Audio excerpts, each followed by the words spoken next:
কন্যা সন্তান হওয়ার পর যা হয়। সাবধানে ঢুকো, সাবধানে ঢুকো একদম। মা, এসে গেছিস তোরা? বলছি ঘর প্রবেশের সমস্ত প্রস্তুতিকরণ হয়ে গেছে? হ্যাঁ রে, আমি থালাটা সেই কখন রেডি করে রাখলাম। বাড়িতে দুটো লক্ষ্মী প্রবেশ করবে বলে কথা। দেখি দেখি আমার সোনা মা। আস্তে আস্তে ঢুকো, সাবধানে সাবধানে ঢুকো। শোনো না, বলছি তুমি আমাদের এই পুচকি সোনামাটাকে পেয়ে খুশি তো? দেখো জবা, প্রথমত ও ছেলে হোক বা মেয়ে, ও আমাদেরই সন্তান। খুশি তো আমি আছি জবা, তাছাড়া আমার জীবনের ফার্স্ট প্রায়োরিটি হচ্ছে তুমি। নীলকণ্ঠ। জবা, আর বাস্তবে যেমন ঘটে, হসপিটাল থেকে আবুজ্জা সাথে আমার বাড়িতে না যা।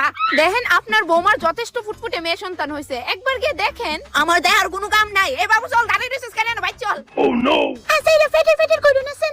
আমি জানতাম বিশাল এরকম একটা পরিস্থিতিতে তুমি একমাত্র আমার পাশে থাকবা। ঠিক হয়ে আছে রে বাবু। কি গো, দেখা যাও না তোমার মেয়ের মুখটা কত মিষ্টি। পছন্দ নেই তো লিডে নতুন বউ বানাইলাম।